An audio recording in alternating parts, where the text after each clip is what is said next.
大家好，我是戴眼镜拿着话筒的阿拉斯加偏偏。最近一直在说烧脑片，估计你们的脑子都快不够用了吧？所以今天说一部完全不烧脑的电影，因为就算你把脑子烧到12成熟，也还是搞不懂这部片子的台词到底表达了什么意思。我发现自己一直在河里，从未解脱。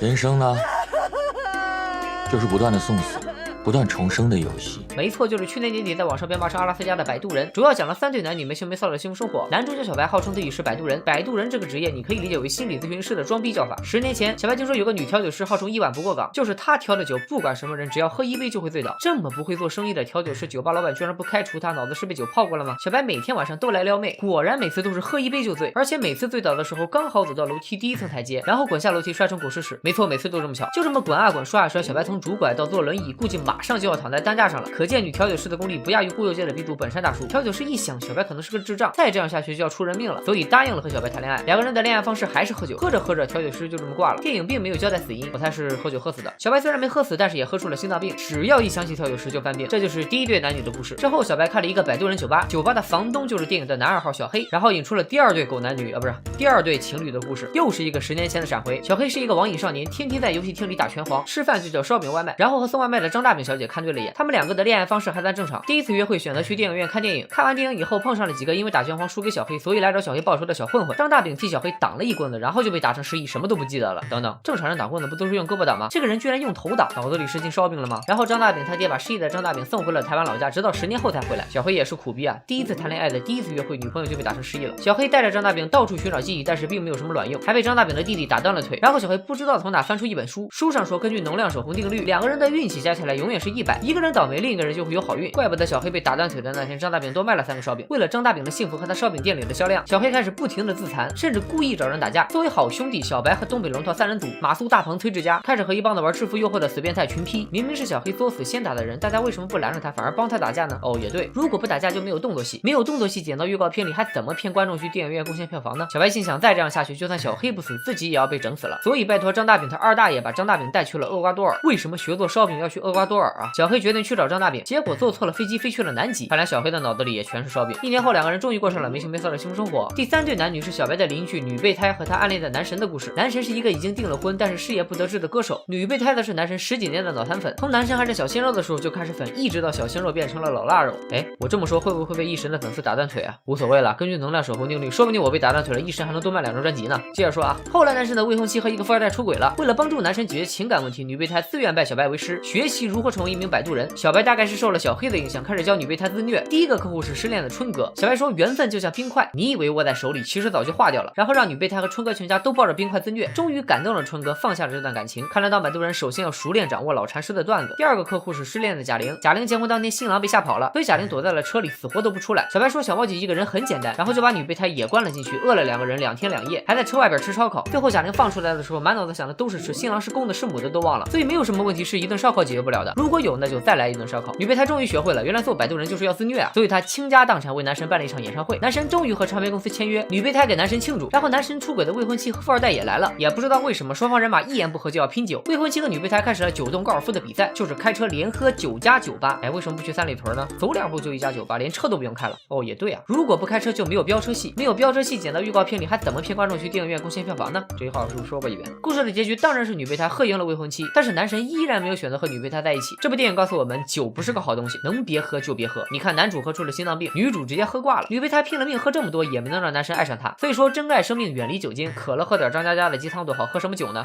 我真是太他妈正能量了，拜了个拜。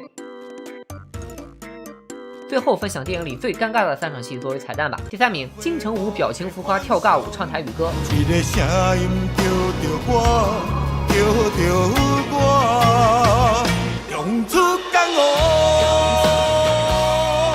第2名，杨颖解释什么叫做滚。解释1，水煮开沸腾，列如滚沸。解释2，旋转着移动，列如滚动翻滚。解释3，走开离开，列如滚出去。另外，滚滚名词，因为大熊猫像球一样可爱，所以网友们亲切地称呼大熊猫为滚滚滚滚滚。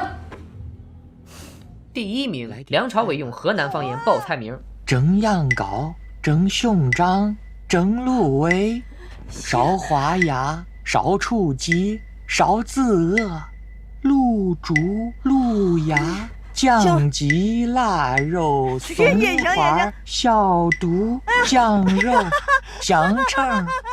好尴尬呀。